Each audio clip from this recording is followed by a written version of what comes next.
یادی خۆشەویستی بۆ ڕۆژی لەدایکبوونی پێغەمبەری ئیسلام بەردەوامە و لە شاری هەولێر لەلایەن نووسینگەی زانایان و بانگەوازی کۆمەڵی ئیسلامی و بە ئامادەبوونی ئەمیری کۆمەڵ یادی لەدایکبوونی پێغەمبەر درودی خوا لەسەر بێ بەرز ڕاگیرە. زانایان و بانگخوازانیش کە سەرپەرشتی ئاهەنگەکەیان کرد دەڵێن کردنەوەی یادی لەدایکبوونی پێشەوای ئیسلام چەندین خێر و چاکە و زیکری تێدا پێشکەش دەکرێت، بۆیە کردنەوەی یادەکە بۆ زیندووکردنەوەی سونەتەکانی پێغەمبەر و یادی خوددا بە گرنگ دەزانن.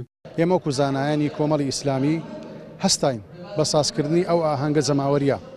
دیارە شک و گومان لەوێدانە شاری هەولێرێ تاریخ و مێژوویەکی دوور و درێژی هەیە ئاوێتە و تێکەڵا بووە لەگەر یادی لەدایکبوونی پێغەمبەر صلی الله عليه و آله وسلم. ئەو خاڵی یەکەم ئێمەش شان بەشانی ئەو زەماوەرە کە خۆمان بەشێکی لەو زەماوەرە ئاوێتە و تێکەڵاوی ئەو یادی لەدایکبوونی پێغەمبەر بووینە صلی الله عليه و آله وسلم.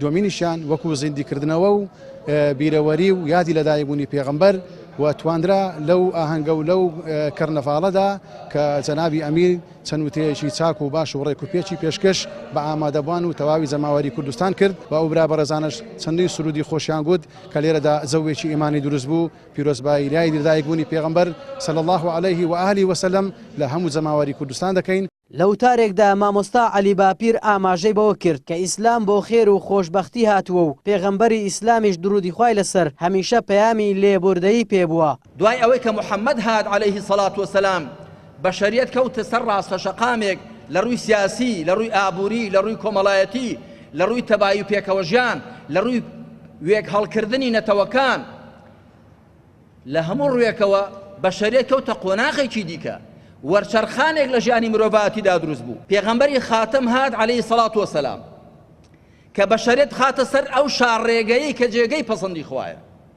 وەکو دەفەرمێت اليوم أكملت لكم دينكم وأتممت عليكم نعمتي ورضيت لكم الإسلام دينا. ئەمڕۆ ئاینەکەتانم بۆ تەواو کردن، چاکەی خۆم بە تەواوی بەسەردا ڕشتن و ئیسلامیشم بە بەرنامە بۆ پەسەند کردن.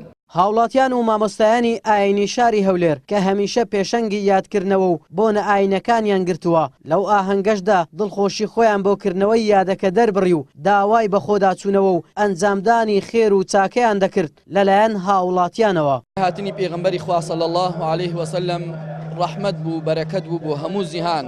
خوای گەورە ئەفەرمێ للعالەمین، نافەرمێ بەس بۆ مسلمان، بەڵکو هاتنی پێغەمبەری خوا ڕەحمەت بوو بۆ مسلمان و غەیرە مسلمان، عالەمین ماسی والله ئەگرێتەوە. کەواتەم پێغەمبەری خوایە پەیامێکیشی پێ بووە، پەیامێک نەبووە تایبەت بووە بۆ گەل و هۆز و نەتەوەیەک.